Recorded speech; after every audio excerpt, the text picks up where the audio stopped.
Hello friends, welcome to Care Saathi. तो ये है D-Sol 60K। 60K का मतलब है 60,000। तो इस वीडियो में हम जानेंगे कि ये जो टैबलेट है D-Sol 60K, इसके क्या उपयोग हैं और इससे क्या फ़ायदे होते हैं, इसका इस्तेमाल कब करना होता है और इसके क्या साइड इफ़ेक्ट्स हो सकते हैं। तो अब आइए सीधा वीडियो के टॉपिक की तरफ बढ़ते हैं। ये एक विटामिन D3 का सप्लीमेंट है और ये च्यूएबल टैबलेट है, यानी कि चबाने वाला टैबलेट है, जो कि 60,000 इंटरनेशनल यूनिट में आता है। तो अब आइए सीधा मुद्दे की बात करते हैं कि ये जो टैबलेट है ये किस काम में आता है, इसके क्या उपयोग हैं। तो इस टैबलेट का इस्तेमाल किया जाता है विटामिन D3 की कमी को पूरी करने के लिए, यानी कि विटामिन D3 की डिफिशिएंसी में इसका इस्तेमाल होता है।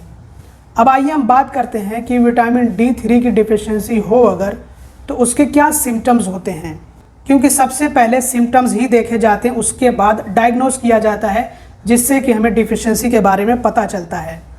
आइए अब सीधा बात करते हैं कि विटामिन डी की जो डिफिशिएंसी होती है उसके क्या लक्षण होते हैं, क्या साइन होते हैं। तो देखिए, इसके काफ़ी सारे लक्षण हो सकते हैं और हम इस वीडियो में सभी लक्षणों के बारे में तो बात नहीं कर पाएंगे, क्योंकि वीडियो बहुत ज़्यादा लंबा हो जाएगा। तो इसलिए जो कुछ खास लक्षण होते हैं जो ज़्यादातर दिखाई देते हैं उनके बारे में बात कर लेते हैं। बहुत बार ऐसा होता है कि लोग लक्षणों को कोई बीमारी समझ लेते हैं, और होता ऐसा है कि किसी न्यूट्रिएंट की डिफिशिएंसी के चलते वो परेशान होते हैं, लेकिन वो समझते हैं कि कोई बीमारी है और उस बीमारी का इलाज कराते हैं और वो बीमारी ठीक नहीं हो पाती है इसी वजह से। तो इसलिए हमें अच्छे से डायग्नोस करना और डायग्नोस कराना बहुत ज़्यादा ज़रूरी है, जो कि एक अच्छे हेल्थ केयर प्रोफेशनल की ज़िम्मेदारी होती है। तो इसलिए आपको कभी भी किसी भी तरह की दवा का इस्तेमाल या किसी तरह के सप्लीमेंट का इस्तेमाल अपनी मर्ज़ी से नहीं करना चाहिए है, बल्कि एक हेल्थ केयर प्रोफेशनल के अंडर में रह करके, यानी कि निगरानी में उनकी करना चाहिए है। तो अब आइए बात कर लेते हैं कि अगर विटामिन डी की डिफिशिएंसी हो तो उसके क्या क्या लक्षण हो सकते हैं। तो सबसे पहले तो हड्डियाँ कमज़ोर होंगी, क्योंकि विटामिन डी की कमी के चलते कैल्शियम का एब्जॉर्प्शन, फॉस्फोरस का एब्जॉर्प्शन अच्छे से हो नहीं पाता है, तो हड्डियाँ जो है मजबूत नहीं हो पाती हैं, जो बोन डेंसिटी होती है वो बहुत ही कम हो जाती है, जिसके चलते हड्डियों की बीमारियों का जो जोखिम होता है वो बढ़ जाता है, जैसे कि फ्रैक्चर हो जाना या फिर ऑस्टियोपोरोसिस हो जाना या फिर रिकेट्स या फिर जो है ऑस्टोमेलेशिया। तो हड्डियों की बीमारियों का जोखिम बना रहता है। हड्डियों में दर्द भी इसकी वजह से हो सकता है। अगर विटामिन D3 की कमी हो तो हड्डियाँ कमज़ोर होंगी और फिर उसके बाद हड्डियों में दर्द भी होगा। कुछ लोगों को ऐसे जोड़ों में दर्द होता रहता है, हड्डियाँ कमज़ोर होती हैं। तो कुछ लोगों को ऐसे दर्द होता रहता है हड्डियों में कुछ काम कर लेने पे या फिर बहुत ज़्यादा दौड़ भाग कर लेने पे, और कुछ लोगों को सर्वाइकल पेन भी होता है। तो ये भी हो सकता है विटामिन डी की कमी के चलते, लेकिन हाँ, इसके लिए डायग्नोसिस बहुत ज़्यादा ज़रूरी होता है। इसके अलावा मसल पेन हो सकता है, यानी कि क्रैम्प्स हो सकते हैं, मांसपेशियों में दर्द हो सकता है। इसके अलावा कमज़ोरी, थकान, सुस्ती सी हो सकती है, जिसमें कि काम करने का मन नहीं करेगा, कुछ करने का मन नहीं करेगा, थकान बहुत ज़्यादा होगी, सांस जो है चढ़ेगी, अच्छे से सांस नहीं आ पाएगी, थोड़ा सा काम कर लेने पे बहुत ज़्यादा ही थकान हो जाएगी। तो ये भी विटामिन D3 की कमी की ओर इशारा करता है कि विटामिन D3 की कमी हो सकती है। इसके अलावा कंसंट्रेशन बिल्कुल लो हो जाएगा, फोकस बहुत ही कम हो जाएगा, मतलब कि किसी चीज़ पर ध्यान दे पाना, कोई जो है काम अच्छे से कर पाना, ये थोड़ा मुश्किल हो जाएगा। कन्फ्यूजन बहुत ज़्यादा पैदा होगा, मेमोरी कमज़ोर हो जाएगी, याददाश्त कमज़ोर हो जाएगी, और ब्रेन फॉग भी हो सकता है, कुछ सोचने समझने में परेशानी होगी, थॉट्स क्लियर नहीं होंगे। तो ये भी जो है इंडिकेट करता है विटामिन D3 की कमी की ओर। इम्यूनिटी कमज़ोर हो जाएगी, यानी कि रोग प्रतिरोधक क्षमता कम हो जाएगी, जिससे कि बीमारियों का जोखिम बढ़ जाएगा, और ख़ास करके जो वायरल डिजीज़ होती हैं उनका खतरा बढ़ जाएगा, जैसे कि फ्लू वगैरह या दूसरे जो वायरल फीवर वगैरह होते हैं उनका खतरा भी बढ़ जाएगा। और कोरोना में तो इसको दिया जाता था, जब कोरोना चला था तो उस टाइम पे ये जो है विटामिन D3 के टैबलेट्स या फिर कैप्सूल्स दिए जाते थे ताकि इम्यूनिटी को मजबूत किया जा सके। इसके अलावा मूड स्विंग हो सकता है, एंग्जाइटी के लक्षण आ सकते हैं, यानी कि चिंता, घबराहट, बेचैनी हो सकती है, डिप्रेशन के लक्षण आ सकते हैं। इसके अलावा इंसोम्निया हो सकता है, यानी कि नींद आने में परेशानी हो सकती है, जिसको कि अनिद्रा कहा जाता है। हेयर लॉस भी होता है, विटामिन डी की कमी के चलते हेयर लॉस भी होता है। बाल झड़ते हैं, बहुत सारे लोगों के आजकल बाल झड़ रहे हैं, बहुत तेज़ी से झड़ते हैं। और वैसे आपको बता दें कि ये विटामिन डी की जो कमी है ये बहुत ही ज़्यादा कॉमन है इंडिया में। अपने मतलब ज़्यादातर लोगों को जो है विटामिन डी की कमी होती है, तो इसकी कमी बहुत ज़्यादा कॉमन है। तो इसलिए विटामिन डी का टेस्ट ज़रूरी है, पर कराना चाहिए है, ताकि विटामिन डी के लेवल को हम जो है जान सकें। और अगर कम हो तो तुरंत जो है इसको बराबर लेवल पे लाने के लिए या तो हम अपने डाइट में परिवर्तन करें या फिर जो है सप्लीमेंट ले करके इसको सही करें, नहीं तो आगे चल कर के परेशानियाँ बढ़ेंगी और दिक्कतें और ज़्यादा होती रहेंगी और दवाइयाँ बाद में बहुत ही ज़्यादा करनी पड़ जाएंगी। तो इसलिए बेहतर है कि इन सब पे ध्यान दिया जाए और जो भी कमी हो किसी भी तरह के न्यूट्रिएंट्स की तो उसको पूरा करें। पहले तो कोशिश करनी चाहिए डाइट से पूरा हो जाए, और डाइट से नहीं तो सप्लीमेंट से पूरा करने की कोशिश हमें करनी चाहिए है। इसके अलावा विटामिन डी की कमी के चलते बीपी भी बढ़ सकता है और हार्ट रेट भी बढ़ सकता है, दिल की धड़कन बढ़ी रह सकती है। और अगर विटामिन डी की जो डिफिशिएंसी है इसको एफिशिएंट ना किया जाए, मतलब कि विटामिन डी की जो कमी उसको पूरा ना किया जाए, तो ऐसे में सीरियस कॉम्प्लिकेशंस हो सकते हैं। मतलब कि इसके चलते जो है गंभीर बीमारी का जोखिम बन जाता है और गंभीर बीमारियां पैदा हो सकती हैं। तो इसलिए विटामिन डी की जो कमी है उसको पूरा करना चाहिए है। अगर लंबे समय तक ऐसे ही छोड़ दिया जाए तो परेशानी बहुत ज़्यादा बढ़ सकती है, क्योंकि अगर विटामिन डी की कमी रही लंबे समय तक तो इससे जो है एक तो हार्ट डिजीज़ का खतरा बढ़ जाता है, दिल की बीमारी का खतरा इससे बना रहता है। इसके अलावा टाइप 2 डायबिटीज़ का भी खतरा बना रहता है और स्ट्रोक का भी खतरा बन सकता है। मल्टीपल स्क्लेरोसिस का भी खतरा बना रहता है अगर इसको ठीक ना किया जाए लंबे समय तक। तो विटामिन डी की कमी को हल्के में नहीं लेना चाहिए है और इसकी कमी को पूरा करना चाहिए हमें जल्दी से जल्दी। तो अब आइए इसके उपयोगों के बारे में बात कर लेते हैं। तो जैसा कि मैंने आप लोगों को बताया कि विटामिन डी की कमी को पूरा करने के लिए ये टैबलेट इस्तेमाल किया जाता है। इसको डॉक्टर प्रिस्क्राइब करते हैं, बिना प्रिस्क्रिप्शन के आपको नहीं लेना, अपनी मर्ज़ी से नहीं लेना है। अगर आप जो है डायग्नोस करवाते हैं, आप जो है चेकअप करवाते हैं, अपना टेस्ट कराएं और आप में जो है कमी निकली विटामिन डी की, तो ऐसे में आपको पहले किसी हेल्थ केयर प्रोफेशनल से बात कर लेनी चाहिए और आपको जो है ये पता कर लेना चाहिए, क्योंकि देखिए सभी के लिए एक जैसी डोज नहीं होती है, तो सभी के लिए ये जो है टैबलेट नहीं बना है। तो इसलिए जो डॉक्टर होते हैं वो आपके लिए सही दवा प्रिस्क्राइब कर सकते हैं और अच्छे डॉक्टर से मिले, ये नहीं कि किसी भी डॉक्टर से आपने पूछ लिया, पता कर लिया, तो ऐसे नहीं चलने वाला है। तो अब आइए बात कर लेते हैं कि और इसके क्या क्या इस्तेमाल है। ये तो हमने बता दिया आपको कि विटामिन डी की कमी में इसका इस्तेमाल किया जाता है और विटामिन डी की कमी के जो लक्षण होते हैं वो भी मैंने आप लोगों को बता दिए हैं। हाँ, तो जिनकी हड्डियाँ कमज़ोर होती हैं, जिनके खून में कैल्शियम की कमी होती है, उनको दिया जाता है। ये तो वही बात हो गई कि विटामिन डी की कमी है तो दिया जा रहा है। बाय द वे और भी इसके काफ़ी सारे इस्तेमाल हैं। इसका इस्तेमाल हाइपोपैराथायराइडिज्म के इलाज में भी किया जाता है। ये एक ऐसी कंडीशन होती है जिसमें कि कैल्शियम की कमी होती है या फिर फॉस्फेट की कमी होती है, तो उसको पूरा करने के लिए इसका इस्तेमाल किया जाता है, क्योंकि विटामिन डी मदद करता है कैल्शियम के एब्जॉर्प्शन में, फास्फोरस के एब्जॉर्प्शन में, तो इसलिए इसका इस्तेमाल किया जा सकता है। इसके अलावा किडनी डिजीज़ में भी किया जाता है, क्योंकि किडनी की बीमारी के चलते भी जो कैल्शियम होता है वो कम हो जाता है, तो इसलिए कभी कभी को कैल्शियम भी दिया जाता है और साथ में ये भी विटामिन डी भी दिया जाता है। विटामिन D3 दिया जाता है क्योंकि यही सबसे अच्छे से एब्जॉर्ब हो पाता है, इसी को हमारी बॉडी अच्छे से एक्सेप्ट करती है। और कुछ बच्चे ऐसे होते हैं कि जिनकी अच्छे से ग्रोथ नहीं हो पाती है, कैल्शियम की कमी होती है, तो उनको भी दिया जाता है, लेकिन ये वाला नहीं, ये वाला टैबलेट नहीं दिया जाएगा। इसकी डोज काफ़ी ज़्यादा है, ये बच्चों के लिए नहीं, सिर्फ एडल्ट्स के लिए है ये। और अब आइए बात कर लेते हैं कि इसके क्या क्या फ़ायदे होते हैं।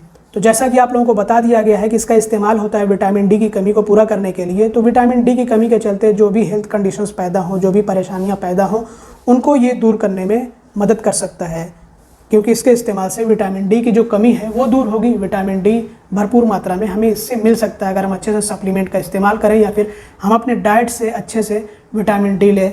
तो विटामिन डी की कमी जब नहीं रहेगी तो उससे वो जो परेशानियाँ हैं स्वास्थ्य से जुड़ी हुई वो भी दूर होंगी।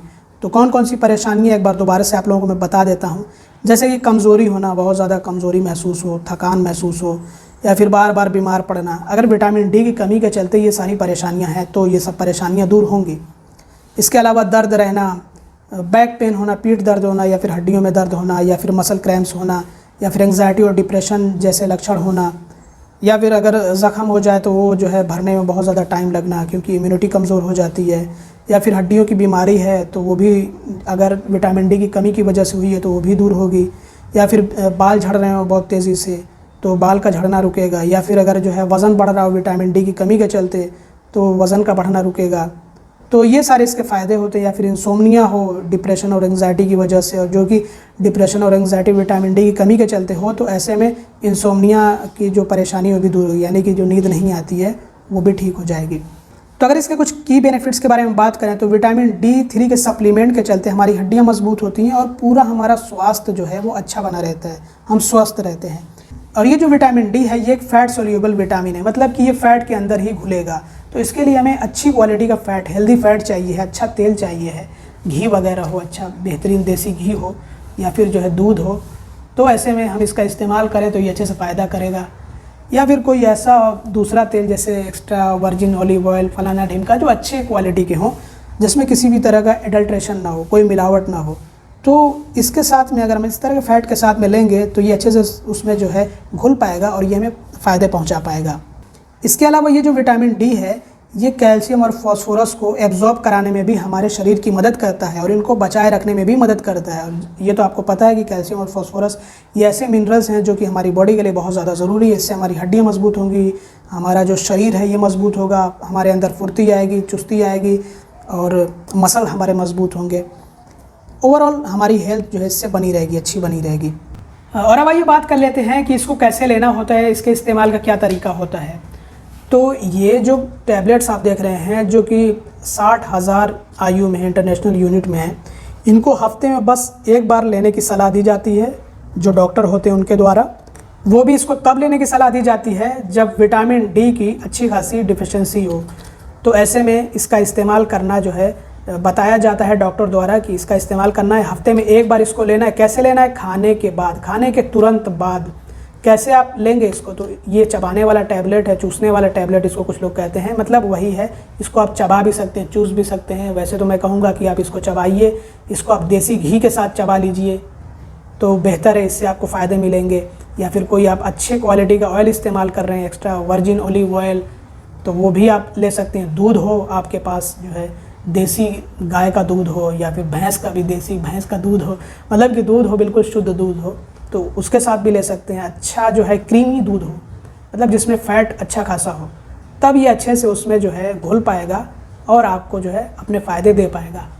अच्छा, बात कर लेते हैं कि इसके क्या साइड इफ़ेक्ट्स हैं। तो देखिए जनरली इसके साइड इफ़ेक्ट्स नहीं होते हैं। अगर आप में विटामिन D की कमी है और आप ले रहे हैं तो ऐसे में इसके साइड इफ़ेक्ट्स नहीं दिखने चाहिए हैं। लेकिन कुछ लोगों में कभी कभी को साइड इफ़ेक्ट्स देखने को मिल सकते हैं, मतलब रेयर होते हैं, बहुत ही रेयर होते हैं।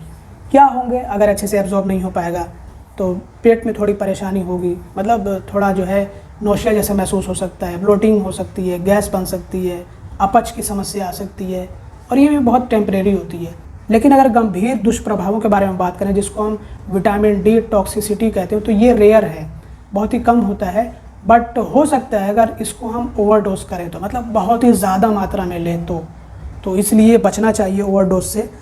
तो इससे क्या क्या होगा आइए बताते हैं आपको। नोजिया यानी कि वही मितली जैसा, या वॉमिटिंग मतलब उल्टी जैसा महसूस हो सकता है, कॉन्स्टिपेशन हो सकता है, भूख में कमी आ सकती है, प्यास बढ़ सकती है, बार बार पानी पीने का मन करेगा, बार बार पेशाब आएगा, मूड स्विंग इसमें भी होगा, और अनयूजुअल टायर्डनेस होगा, मतलब कि बिना वजह थकान होगी। तो अगर ऐसे सिम्टम्स नज़र आएँ तो आपको जो है अपने डॉक्टर से कंसल्ट करना चाहिए है। और एलर्जिक रिएक्शन हो तो तुरंत आपको अपने डॉक्टर के यहाँ पे पहुँचना चाहिए है, जैसे कि रैशेस होना, इचिंग होना, या फिर जो स्वेलिंग हो जाना। इचिंग मतलब खुजली होना या फिर सूजन हो जाना, या अगर बेहोशी महसूस हो या फिर सांस लेने में परेशानी हो, चक्कर वगैरह आए, तुरंत आपको डॉक्टर के यहाँ पे पहुँचना है। तो ये साइड इफ़ेक्ट्स जो हैं ये मैंने आपको बताया रेयर होते हैं, कम होते हैं, मतलब बहुत ही कम लोगों में देखने को मिलते हैं। अगर आप बिल्कुल बराबर डोज लेंगे तो कोई भी इशू नहीं होगा। तो दोस्तों ये थी पूरी जानकारी D-Sol 60 के च्यूएबल टैबलेट्स के बारे में। उम्मीद करता हूँ कि ये वीडियो आप लोगों के लिए हेल्पफुल और इन्फॉर्मेटिव रहा होगा। अगर आपको वीडियो पसंद आया हो तो ज़रूर से लाइक कर दीजिएगा, और चैनल को अब तक सब्सक्राइब ना किया हो तो आप कर क्या रहे हैं, प्लीज़ सब्सक्राइब कर लें और ज़्यादा से ज़्यादा शेयर करें। देखिए जैसी जानकारी आपको इस चैनल पर मिलेगी ना, वैसी जानकारी आपको कहीं पर भी नहीं मिल पाएगी, ये तो मैं गारंटी देता हूँ। और इसके अलावा आपको कुछ और बातें बता देता हूँ कि इसकी जो पोटेंसी होती है, जो स्ट्रेंथ होती है, वो अलग अलग होती है। मतलब ये जो आप देख रहे हैं 60,000, तो आपको हो सकता है 2,000 में मिले, 4,000 में मिले। कुछ डेली डोज वाला होता है कि आप जो है डेली ले सकते हैं, डेली एक टैबलेट ले सकते हैं, जैसे 2,000, 4,000। इसके अलावा जो है और भी आपको अलग अलग तरह से जो है इसकी डोजेज दी जा सकती है। तो विटामिन D की कमी कैसी है, कितनी है, उसके हिसाब से आपको ये डोज दी जाती है विटामिन D3 की। तो बाय द वे आपको ये विटामिन D3 वाला ही लेना है। अगर आप ले रहे हैं सप्लीमेंट तो D3 याद करके लीजिएगा।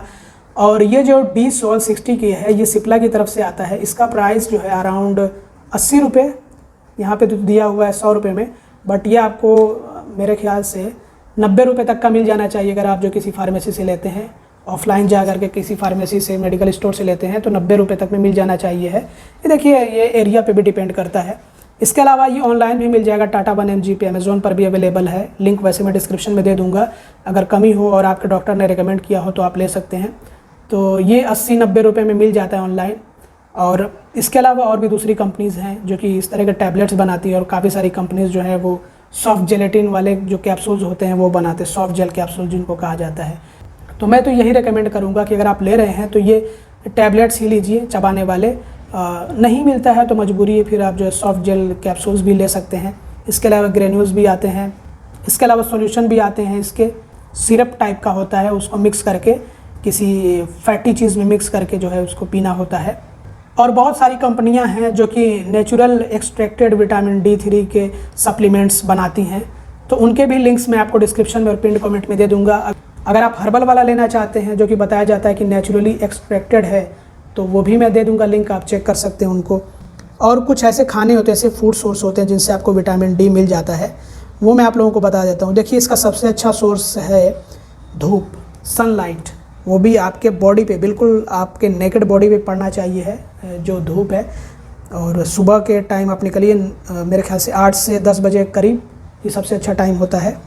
तो आपको अच्छी धूप मिलेगी, आप जो है सन बाथ लीजिए, उससे आपको जो है अच्छा खासा विटामिन D मिल जाएगा। तो कौन कौन से फूड सोर्स हैं जिनसे आपको विटामिन D मिल सकता है? तो जैसे कि फैटी फ़िश है, मतलब बहुत सारी ऐसी फ़िशेज़ होती हैं जिनमें आपको ये मिल जाएगा विटामिन D। इसके अलावा एग योक्स है, मतलब कि जो अंडे की जर्दी होती है, पीलापन जो होता है अंडे में, अंडे के अंदर बीच वाला हिस्सा जो होता है, उससे भी मिल जाएगा। और फोर्टिफाइड जो सीरियल्स होते हैं उनसे भी मिल जाएगा। फोर्टिफाइड मिल्क एंड जूसेस, उनसे भी मिल जाएगा। योगर्ट है, उससे मिल जाएगा, दही लीजिए आप। बीफ लीवर है, उससे मिल जाएगा। तो ये कुछ ऐसे फूड सोर्सेज हैं, मेरे ख्याल से वीगन के लिए तो बिल्कुल भी ये नहीं है, तो उनके लिए दूसरे ऑल्टरनेट ऑप्शंस मौजूद हैं। तो दोस्तों, ये थी पूरी जानकारी विटामिन D3 टैबलेट्स के बारे में। उम्मीद करता हूँ कि ये वीडियो आप लोगों के लिए हेल्पफुल और इन्फॉर्मेटिव रहा होगा। बस इस वीडियो में इतनी। Thanks for watching, bye bye.